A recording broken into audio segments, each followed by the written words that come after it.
morning students, welcome back to the mathematics class. As you all know, in our previous video we have completed chapter 5 understanding elementary shapes.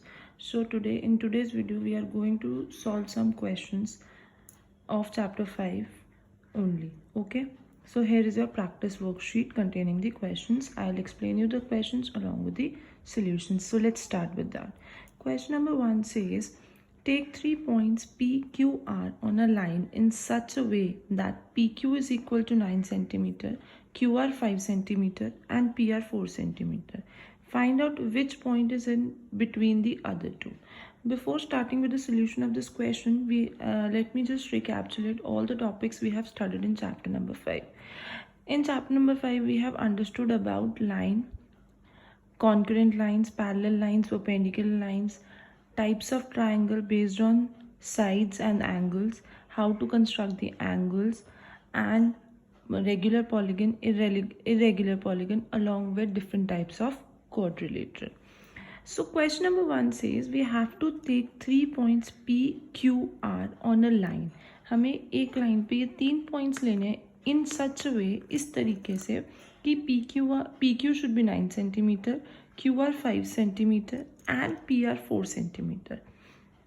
Find out which point is between the other two. अब हमें ये भी find out करना है कि कौन सा point किन दो पॉइंट्स के बीच में आएगा. अब सबसे बड़ी डायमेंशन हमें PQ गिवन है 9 सेंटीमीटर. तो सबसे पहले हम PQ हमें 9 सेंटीमीटर गिवन है, हमें सबसे पहले ये सोचना है कि कौन सा पॉइंट सेंटर में आएगा. QR हमें 5 सेंटीमीटर गिवन है एंड PR हमें 4 सेंटीमीटर गिवन है. अब अगर मैं Q को बीच में लेती हूँ तो Q से R का डिस्टेंस 5 सेंटीमीटर होना चाहिए और QP तो गिवन ही नहीं है. हम QP गिवन है 9 centimetre but QR 5 centimetre which is not possible. अब सबसे बड़ी डायमेंशन हमें PQ 9 सेंटीमीटर, तो सबसे पहले हमने PQ ड्रॉ किया 9 सेंटीमीटर. क्लियर? PQ 9 सेंटीमीटर है. अब Q से R का डिस्टेंस हमारा 5 सेंटीमीटर होना चाहिए. P से R हमारा distance 4 centimetre.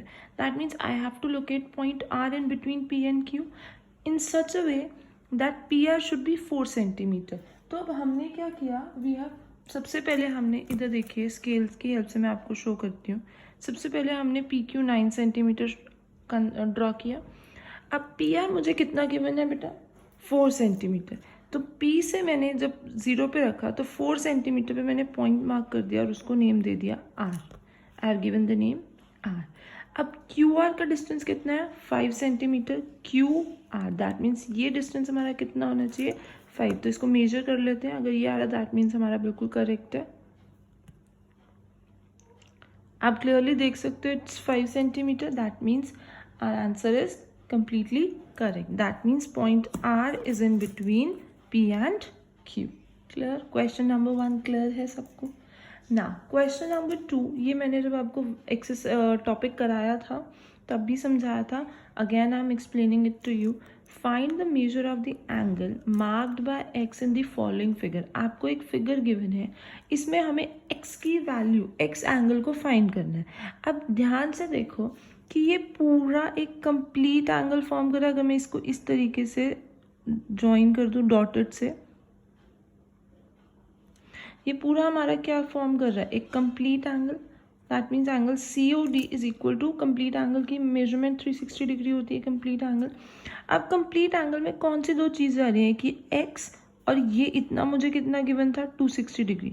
That means 260 plus x is equal to complete angle की मेजरमेंट 360 डिग्री है.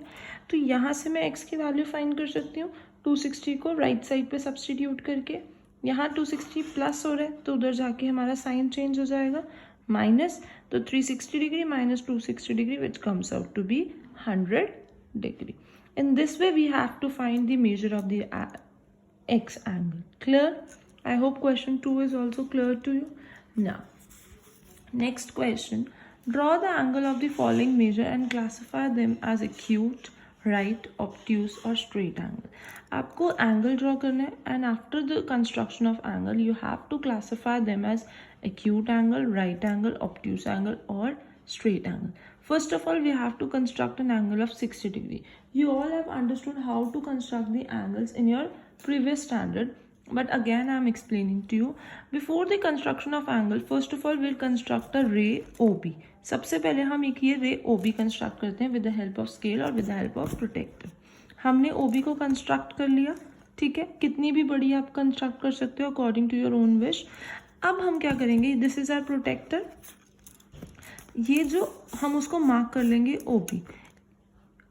एक साइड रे है तो एक साइड तो हमारा पॉइंट फिक्स होगा, एक नॉन फिक्स होगा, तो हमने उस पर एरो बना दिया. अब ये जो पॉइंट O है इस पे हमारा प्रोटेक्टर का सेंटर पॉइंट आना चाहिए, ये वाला, दिस. और हम हमेशा अंदर से मार्किंग स्टार्ट करेंगे, ठीक है. तो हमने ये किया, क्लियर. अब देखिए लाइन के ऊपर लाइन आ रही है. अब अंदर से देखिए 60 कहाँ पे आ रहा है, एक्यूट है. 60 कहाँ पे आ रहा है, ये है. हमने इस पे गए और हमने यहाँ पे डॉट लगा दिया, ठीक है. ये डॉट लगाया, एक बार दोबारा रीचेक किया कि 60 पे ही डॉट लगा है. प्रोटेक्टर को रिमूव करेंगे, डॉट से इस डॉट को ज्वाइन करेंगे with the help of scale, and this is your angle of 60 degree. और उसको नेमिंग दे देंगे AOB, क्योंकि ये भी एक रे होती है और ये पॉइंट नॉट फिक्स है, तो यहाँ पे हम एरो ड्रॉ कर देंगे. आई होप आपको एंगल कंस्ट्रक्ट करना आ गया होगा. तो अब हमने एंगल तो कंस्ट्रक्ट कर दिया. Now we have to tell whether it is acute angle, right angle, obtuse angle और अ स्ट्रेट एंगल. कितने डिग्री का है, 60 डिग्री का, तो it is an acute angle. Clear. Next we have to construct the angle of 180 degree. अब 180 degree का angles again हमने सबसे पहले एक रे ड्रॉ करी QR. Again we have taken our protractor and put it like this, ठीक है.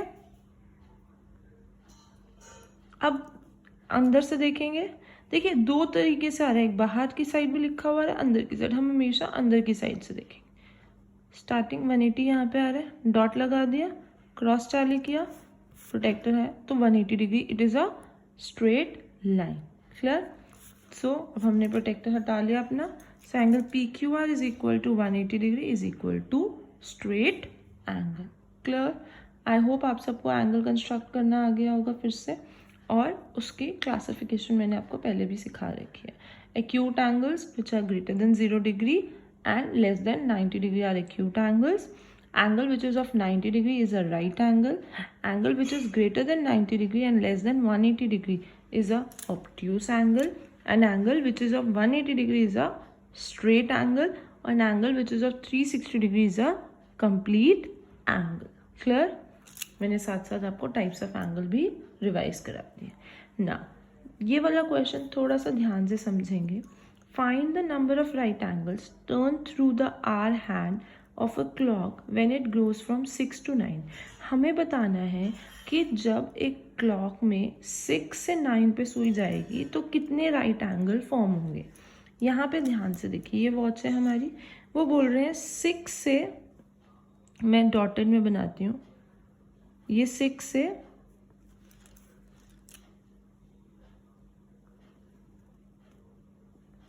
9 पे जाएगी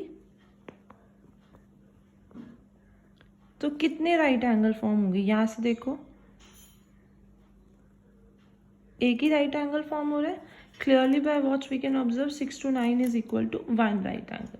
अब इस वाले में तो हमें डायरेक्ट पता चल गया, बट हर केस में डायरेक्ट पता चल जाए ये ज़रूरी नहीं है. तो उसके नीचे एक नोट मेंशन है, the measure of an angle form by 2 hands of a watch in 5 minutes is 30 degree. क्या कहना चाह रहे हैं ये कि 5 minutes के अंदर ये जो वॉच की सुई है ये 30 डिग्री का एंगल कवर करती है. मतलब अगर 12 से 1 पे सुई जा रही है तो वो 30 डिग्री कवर कर रही है. 5 minutes में कितना डिग्री होता है, 30 डिग्री. क्लियर. तो अब 6 से 7 30 डिग्री हुआ, 7 से 8 30 डिग्री हुआ, 8 से 9 फिर से 30, 30 30 30, तो कितना हो गया 90 डिग्री. एक ही बार आ रहा है तो 1 राइट एंगल. क्लियर. अब हमें बताना है 1 to 7 में कितने राइट होंगे, राइट एंगल 1 से लेकर 7 में. अब इसमें तो हम नहीं बना सकते, तो पहले 1 से 2, यहाँ से यहाँ जाएंगे, 2 से 3, 3 से 4, 4 से 5, 5 से 6, 6 से 7. ये नोट ध्यान रखेंगे, the measure of an angle form by 2 hands of a watch in 5 minutes is 30 degree. कितना, अब 1 से 2 पे गए 30 डिग्री, 2 से 1 से 2 पे गए 30 डिग्री, 2 से 3 पे गए फिर से 30 डिग्री, 3 से 4 पे गए फिर से 30 डिग्री, 30, 60, 90। तो एक राइट एंगल तो 1 से 4 पे 1 से उस पे बन गया, 1 to 4, 1 to 2, 2 to 3, 3 to 4, 30, 60, 90. By mistake I have written 3 over here, it's 4. ठीक है, अब 4 यहाँ तक हमारा एक राइट एंगल बन गया। अब 4 से 5 30, 5 से 6 फिर 30, 6 से 7 फिर 30, 7 तक ही जाना था, 30, 60, 90, फिर से एक राइट एंगल बन गया। तो वन राइट एंगल हमारा 1 to 4 में बन रहा है और दूसरा राइट एंगल 4 to 7 में बन रहा है। तो टोटल 1 to 7 में कितने राइट एंगल्स हो गए? 2 राइट एंगल्स। क्लियर? 30, 60, 90 पेयर करके एंगल्स फॉर्म करते जाएंगे। क्लियर है? सिंपली आप 5 मिनट्स पे देखो 30 डिग्री, फिर से 30, फिर से 30, एक राइट एंगल, 30, 30, 30 दूसरा right angle. Clear? I hope this question is clear to you. Now next question, which direction will you face if you start facing north and make one full revolution? हम north पे हैं, ठीक है, and हमने एक full revolution लिया है। चाहे हम क्लॉकवाइज ले लें चाहे हम एंटी क्लॉकवाइज ले लें, पूरा हमने रेवोल्यूशन लिया तो वापस हम कहाँ पे आएंगे? नॉर्थ पे। So we will face north direction. That is why यहाँ पे आपको कोई डायरेक्शन मेंशन नहीं है, वेदर क्लॉकवाइज और anti clockwise. Clear? Now last question of this video, complete the following table. हम इस टेबल के थ्रू आप पूरा टाइप्स ऑफ क्वाड्रिलेटरल रिवाइज कर सकते हो। सबसे पहले हमने 6 टाइप्स ऑफ क्वाड्रिलेटरल पढ़े थे, trapezium, parallelogram, rectangle, rhombus, square, kite. यहाँ पे सब डिविजन्स में डिवाइडेड है। ऑपोजिट साइड्स पैरेलल है तो यस लिखना है, इक्वल है तो यस लिखना है, नहीं है तो नो। ऑपोजिट एंगल्स इक्वल है तो हमें यस लिखना है, नहीं है तो नो। ऑल साइड्स इक्वल है तो येस, नहीं है तो नो। डायगनल्स बाइसेक्ट करते हैं तो येस, नहीं करते तो नो। इक्वल है तो येस, नहीं है तो नो। परपेंडिकुलर है तो येस, नहीं है तो नो। सबसे पहले हम ट्रेपीजियम की बात करते हैं। ट्रेपीजियम में ऑपोजिट साइड्स पैरेलल होती हैं, दोनों पेयर तो नहीं होते इसलिए नो। ऑपोजिट साइड्स इक्वल होती है, नो। ऑपोजिट एंगल्स इक्वल होते हैं, no. All sides equal, no. Diagonals bisect करते हैं, नहीं करते। ना डायगनल्स इक्वल है ना डायगनल्स परपेंडिकुलर है। ट्रेपीजियम में there is only 1 pair of parallel sides, but यहाँ पे दोनों पेयर की बात हो रही है इसलिए हमने नो लिख दिया।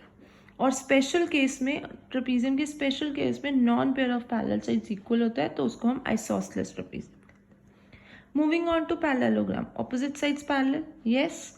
Opposite sides equal, yes. Opposite angle भी इक्वल है, yes. Whether all sides equal, no, because opposite sides are equal. Diagonals bisect करते हैं, यस। इक्वल है, नो। परपेंडिकुलर है, नो।